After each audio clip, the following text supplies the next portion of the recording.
everybody, and welcome to Manifest This, Believer versus Skeptic. I'm your friendly neighborhood skeptic, and I'm here with Master Manifester and my great friend Jennifer Neal. Jennifer, how are you doing today? Great, always trying to be great, always. How are you? I'm amazing. So, interesting thing happened as we were getting ready to do one thing, listeners. We've now switched gears. As we sometimes find out when something just doesn't feel like it's moving in the direction you want it to, you decide to do something else entirely. So, today, Jen and I started having an amazing and interesting discussion about authenticity and how living an authentic life helps you with manifestation, or does it, in fact, help you with manifestation? Jen, what are your thoughts on this in terms of what we were discussing? Well, they're deeply linked because manifestation works best when it's aligned with your true self being authenticity, your true self also being your spirit side, your soul, your God side. That is the true you, your core, your values, your desires, your purpose. And the more closely you are linked to tapping into that piece of yourself, the faster manifestation comes. So, I mean, this I think is an interesting piece for a lot of people. And Jen, you and I are in our and as we've said before, have lived a bit of a life so far. But even at this point in our lives, we still struggle with this authenticity piece, with being true to who we are and ourselves. And how do you work to overcome that when you might have a vision for yourself one way, but you're out of sync with your own authenticity from time to time? I mean, what a topic to talk about. All I can talk about is my own experience. And what I can say is, and I'll give you an example.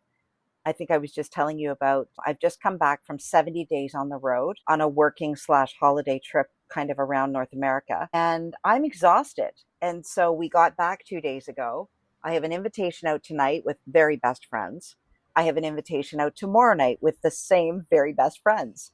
And in the past, and I mean, even a year ago, I would have gone to both nights for so many reasons. A, I love them dearly, and I could spend, almost every waking hour with them. But also, what happens if you don't show up, Jennifer? What kind of message are you sending, Jennifer? You know, were the reasons for going authentic in the first place? Did I feel I needed to go? Would I feel that if I didn't go, I wasn't going to be in the in crowd anymore, or I wasn't going to be accepted anymore? Like, that's where I was before in my earlier years. And, I know people in my life that are like, are you kidding me? Why would you even spend any mental energy doing those gymnastics? But I did. And so now, what I've said to the second night is, guys, I need home cooked meals more than I need another night out at a bar eating restaurant food. I'll see you tonight, but I'm tapping out of tomorrow night. So it sort of sounds to me like there's, FOMO, fear of missing out. It sounds like, in the past, and I think this is what a lot of folks struggle with too, is with social media, we see all these curated lives, right? Yeah. Where, here's a picture of my food and here's a picture of me traveling here. We don't see the agony, the work, the shadow, the tough, dark side, the tears. We just see all the really pretty stuff. And there's a piece with manifestation where, yes, there's positive thoughts, but it's not always a false positive. It's not that smiley, toxic positivity. It's totally toxic, and we're all guilty of it. But here's the key with manifestation manifestation is about, three big things: clarity of intention, being energetically aligned, and taking action. And so, again, here's an example. On my current vision board, which I've honed down to 6 pictures this year, which is huge for me because I'm a terrible editor. Two of the photos out of the 6 are around healthy lifestyle, healthy body, healthy food. Okay. And so, if that is my intention, if that's what I want and I'm clear about it, it's on my vision board, but I'm not aligned to that. In other words, I go out 2 nights, I drink both nights, I eat restaurant food both nights. Those are in total opposition to what my intention was. And I can get up on Friday morning and say, blew it again, 2 more nights in the can. I'll try again on Monday. it's just, this is why manifestation doesn't work for so many people. The universe will support you 5,000%, but you Mm-hmm. got to get there. You got to give the universe something to work with. And so, getting back to authenticity, the authentic piece is the intention, the alignment, trusting and being confident that if I do make those decisions that I am going to get the rewards I want. And when I start to do that work, then comes the magnetism, right? Then the universe starts to meet me halfway. Right. It's funny. As you're talking, I'm thinking about, good old New Year's resolutions, where you make a resolution or even forget New Year's in your head. You're like, on Monday, I start X. And Monday rolls around and you find an excuse not to start X. So, Yeah. rolling back to that authenticity piece, what work do you think someone's got to, or have you done on yourself to bring your authenticity into alignment so that you become better at manifesting? Because I hear the steps, but the first piece I think is really finding what sits well for you within authenticity. Yeah. And I think this is a lifelong journey. It certainly has been for me. I don't think I did it gracefully. I think I did it like an elephant, of like really, I really struggled to find my own centeredness. So if we want to explore this a little more practically, number one, what are you manifesting? Ask yourself, is this what I truly want or what I think I should want? Like, that's big. We talked about that last time. Mm-hmm. What do you really want to do versus what do you think you should have to do? I gave the example last time about, I really want to travel now that I'm in my 50s, freedom 55, baby, Mm-hmm. let's go. But that's not how I was raised. So I should want to stay at home, be home, even though no one else is home, and cook for no one, versus I really want to be traveling and seeing the world. Does that make sense? It does. I wonder if you even go further back than that. In other words, when I think about the work that I've been doing, it's going back the step in terms of not what do I want to do, i.e., travel, but who do I want to be? Right. How do I want to feel when I do travel? And how do I want, to me, it's more about how am I feeling, which aligns with the authenticity. Like I could travel anywhere I wanted and be absolutely miserable about it. Yeah, but but if I may offer this, you're speaking like a very mature, authentic person. I don't think we're all there yet. I certainly was, right? I'm going to give you two I more don't know if examples. I would call me mature. Well, I have two more examples that maybe other people can relate to a little bit more. Let's say you're trying to manifest a high paying job. Okay. Mm, Doesn't matter what age you are, you could still be trying to climb the ladder, or if you're younger than that, or my kids' age, you're trying to land a high paying job. Is it because you crave security or because you were told that that's what success looked like? Okay. I'd go a step further though, Okay. What? because let's say you land that high paying job, but it's at a toxic company. At what cost? That's the point, though, right? Do you want it for the security or do you want it because somebody said you'd look good doing that? Or because you have to, exactly, you have to work at all costs. Yeah. Here's another example. Are you manifesting a relationship that feels right or one that looks right? Right. Okay. And this won't be applicable to all people, but do you want that guy on your arm because it looks really good? Or do you want a relationship that feels right and gives you everything you're looking for in a relationship?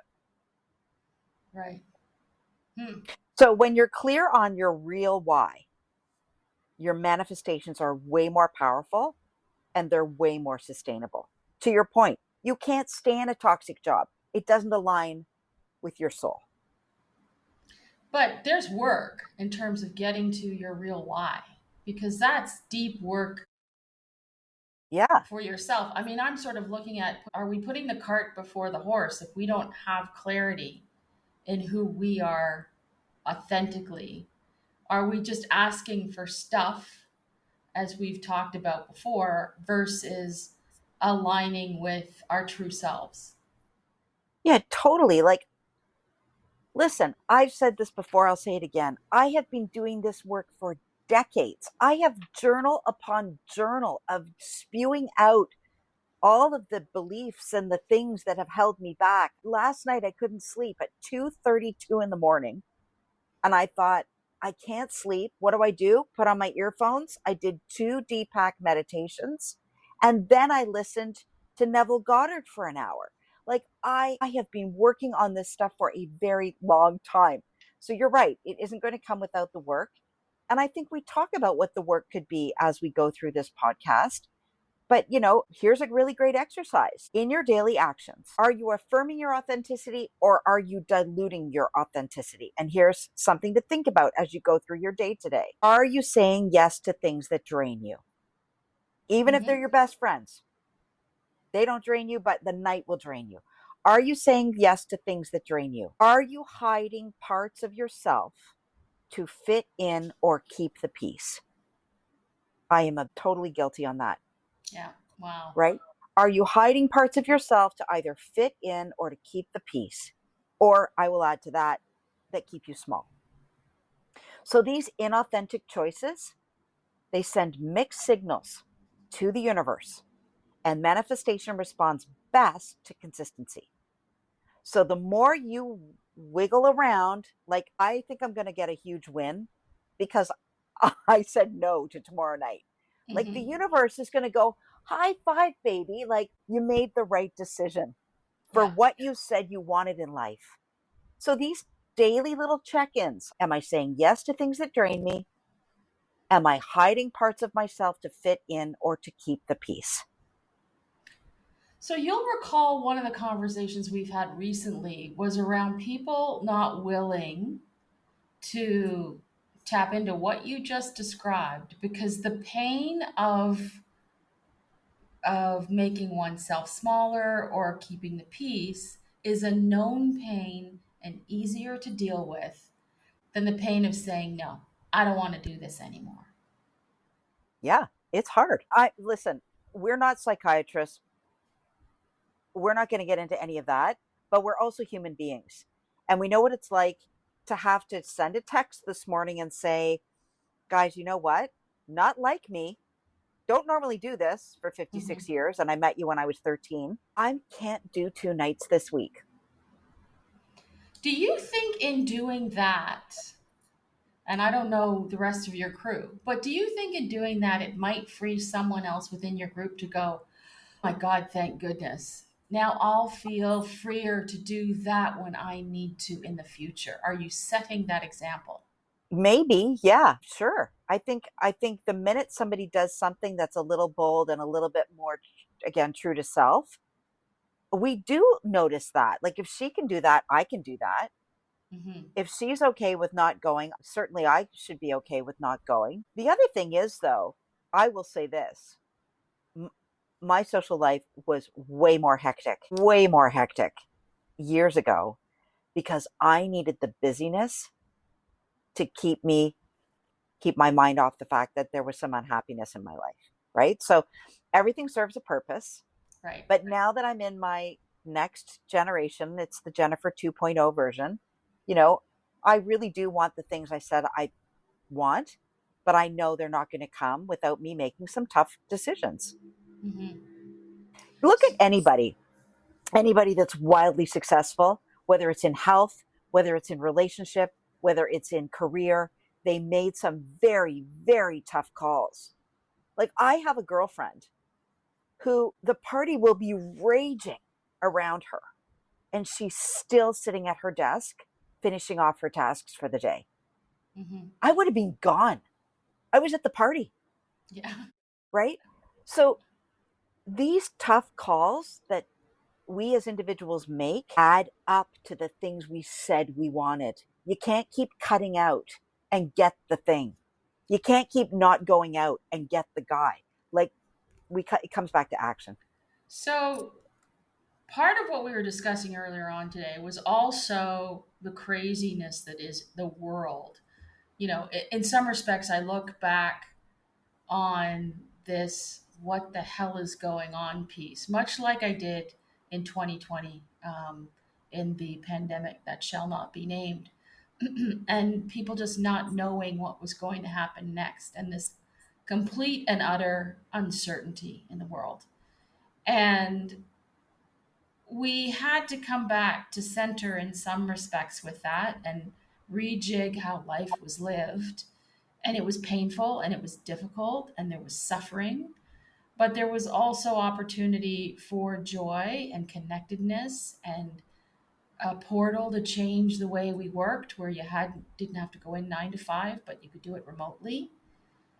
And now there's some craziness going on in the world today. How do you look at aligning yourself, remaining calm in this craziness, and ensuring that you stay on mission with your manifestation? This is a really good question because on the surface, watching the news and manifestation might seem unrelated, right? We're talking about the world events, we're talking about how we take in that information, but there's a much deeper connection here going on. And, I remember when I was in my 20s and I worked for my very first boss, Valerie Gilmore, and she brought in a really high powered consultant at one point to shake us up and shake the bushes. And his name was David. And I remember David giving us all a quiz to do. And one of the questions on the quiz was, how much news do you watch every week? And there was a scale of, less than 1 hour, 1 to 2 hours. I watch it every night. I'm consumed with it. CNN's constantly on, type of thing. And I've never been a news junkie ever. And so I kind of thought, of course, should answer this question like I do, but I didn't. I answered it authentically. There, it's that word again. Turns out people that watch the least amount of news are the happiest people in the world, because the news is never good news. What you focus on shapes your reality. What you focus on shapes your reality. And manifestation is rooted in the idea that what you focus on, you attract. The news often emphasizes fear and scarcity and conflict and drama. And because that's what gets attention, if you're constantly taking that in, it can subtly shift your mindset toward worry and lack and hopelessness. I have another dear friend that, will come to a greeting and say, "Oh my God, did you see what happened today in the news?" And I will say, "No, I didn't." And she's all shook up and I'm not. And we're both going to go throughout our day. So the question is, do you want to go through your day all shook up, or do you want to go through your day with some semblance of peace? Mm-hmm. So I hear what you're saying, and here's the question at this point, which would be, to what extent, though, as a community, as a global village, do we have a responsibility when things are happening to step up to the moment? So I'll tell you this. I don't need to have a play by play of what's going on to know what's going on in the world. Because guess what? Y'all are going to tell me, right? Y'all are going to tell me. So I don't need to watch the news to know what's going on. If I want to consciously get involved, I will do so. If I choose it's not something, don't forget, fighting pushes away manifestation. Loving brings towards, right? So I'm never going to not know what's going on in the world, and I can choose to pick my battles. But I do think there's a requirement for us as manifestors to do what I call energy hygiene. Manifesting requires clean, intentional energy. And if you can't stay clean watching the news, don't watch it. Turn it Mm-hmm. off. And it's a habit. It might feel uncomfortable for the first week. Turn it off. If you're constantly consuming content that is upsetting or leaves you anxious or leaves you worried or leaves you angry, stop it. You're a big girl, boy. You're big people. You have the power to turn off the bad news. Mm-hmm.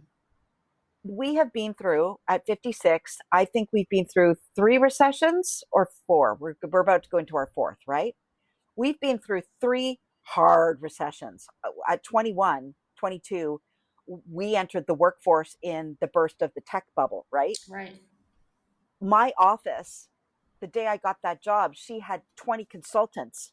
They all got fired 2 months before I was the first hire back when we were back on the upswing. Mm-hmm.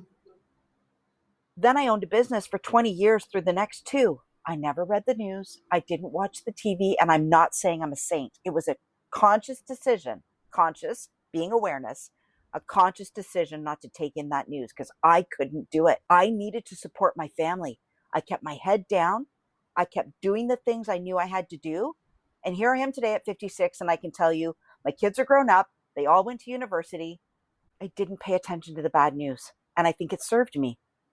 Mm-hmm. So the piece that's now going through my head is, as you said, bad news and energy cleansing. Is there also the piece with which how we, all humans, carry ourselves in the language we use, not only to ourselves, but about other people, that also causes that distress and messes up that whole energy? It's one thing to call somebody nasty names versus saying what you did was out of alignment. And I think we're almost vilifying people who are choosing and echoing individuals or ignoring the bad language that, if our mothers ever saw us doing some of the stuff that's, or saying some of the stuff that's being said, we'd have our mouths washed out with soap. My answer would be not watching the news doesn't mean you're being ignorant. It means you're being selective about the energy that you allow in. So I kind of don't care what's going on Yeah. right now. I know I'm going to get a lot of flack for that. This will pass. This too will pass. This is all part of the plan. And I am not going to get caught up in what is going on right now in this environment because I have goals, I have dreams, I have desires, and I have a knowing that they will all come to pass. I can't waste my time getting caught up in that baloney. I think the key here is really simple. You have to protect your energy like nothing else before. So, Jen, if you had to sort of sum this all up and tell us what it is you think keeps us in our authentic selves and in position to have good energy and in a position to have us manifesting well, how would you synthesize that? So, what I would say is that authenticity is the fastest way to manifesting, and I mean super lightning speed fast. How you get to authenticity can be a tough road. Making those tough calls, going home early, saying no, not showing up, those recognizing when environments aren't good for you, that's hard work.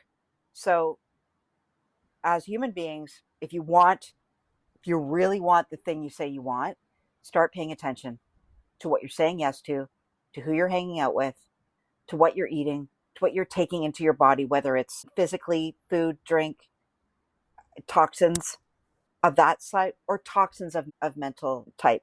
So I can't do that for you. We've all got to start taking notice of what we're saying yes to, who we're spending time with, et cetera, et cetera. So that also comes into protecting your mental environment, right? Like that is number one. Just like you would protect your physical space, protect your mental space. It's just as important. In fact, I would say it's more so important with manifestation than anything else. If you say you're going to do something, do it. And I will tell you, for 50 years, I didn't do it. I kept thinking somehow magically 50 pounds was just going to fall off my body. Well, guess what? It doesn't work like that. Yeah. If I want to look like health, I have to be health. And so I'm striving every day to make better decisions to be closer to those pictures on my vision board. Yeah. Well, and I shared with you some of my thoughts. And for me, as you well know, health is paramount. And I worked really hard at it last year. And for me, yeah, the extra pounds are one thing, but I focused on, building muscle, having stability, being strong. The numbers on the scale didn't change. But what changed was when I had my accident, I was in the best possible shape I could be so that I could turn around and heal from major surgery and get faster back to health. Yeah. So, unknowingly, that thing that I worked towards served me in a way I never conceived I would need it. Isn't that interesting? Yeah. You were being prepared for a big test. Yeah. Interesting. Well, we can certainly I'd talk like about a that. different test next time, please. I'm sure you would. Listen, it's I was listening to a podcast yesterday by Joe Dispenza. Great podcast. Some people might not quite be ready for it yet, but Joe basically, who's a massive leader in the manifestation and spiritual world, huge leader, basically said that when you are being prepared for something great, for your purpose, God will throw so much shit at you. Mm-hmm. He will start to make relationships uncomfortable. He will start, he, it, energy, whatever you want to call source, inner being, will start to make things so uncomfortable where you start to second guess, like, do I really want to go to that? Do I really want to hang out with them? Does this align with what I want? And they start to become uncomfortable because he needs you to start separating, because you're going to be needing all of your energy for this thing he's preparing you for. Mm-hmm. And it can be very uncomfortable, these tests, these changes, these environments that don't look the same and we don't feel the same in them anymore. We're being set up for something greater. And it's a great podcast. Can we link a YouTube video in this? Yeah, sure. The closer you get to the thing you said you want, brace yourself, because it's going to get fiery. Well, let's hope the next time is not going to take 30 something stitches. I hope it doesn't. There is that you'll find, you're already seeing, but you'll find there's a reason why all of this happened. And now that you're out of the true pain part of it, onto hopefully, you know, every day's more of a healing journey, you might be able to look back at it someday and go, oh my gosh, like, I could talk forever, but I won't. Oh my gosh, now I see why that happened. Well, and here's the beautiful piece, right? And I think it sort of ties it all up then to resilience. Right. And you go through the stuff you go through. And I think part of your authenticity is finally recognizing your level of resilience and what you can do, relying upon who you are, your own self. One. So maybe this week, everybody, instead of doing a quote unquote experiment, why don't we do this? I want you to ask yourself some questions throughout the week. And these questions are as follows. We talked about them today, but they are as follows. I want you to ask yourself, is this what I truly want? Or is this what I think I should want? Okay. Is this what I truly want? Or is this what I think I should want? That's the first question. The second question I want you to ask yourself as you're going through your life this next week: are you saying yes to things that drain you? Are you hiding parts of yourself to fit in or keep the peace? Those questions for the next week, you'll forget. We all do. But write it on a cue card, write it on a post it note, program it into your phone. Try to get really good at becoming aware of where you might be draining your energy and where you might not be showing up authentically. And then let's see what happens next week. This sounds like a great idea, Jen. And I'm almost thinking too that maybe part of what we consider is the week after, looking at it from the positive side. What did you do that excited you and had you feel like you were doing an amazing job? So I think we'll start with your first experiment, but I'm going to keep that second one in mind because I think at some point you're going to ask us to do that too. Maybe. Jen, as always, it's been incredibly interesting having conversations with you. We always find that we're interesting, so we assume that somebody else might find us interesting as well. I'm thinking as we have these discussions, you talk about the different types of learning. Idea for next time? What should we talk about? I think it would be great to talk about how what seemingly looks like a disaster can actually be the setup for the thing you said you wanted. And I've got a ton of examples we can talk about. I know you have one because we just talked about it, your arm. So let's talk about, the disaster, which looks like the wolf in sheep's clothing. Okay, sounds like a great idea. Okay, listeners, thank you very much. It was lovely to have this conversation. As always, you can get us at info@truthanddare.ca. And if you like us, if you like supporting us, just hit that follow button and we will talk to you next time. Bye for now.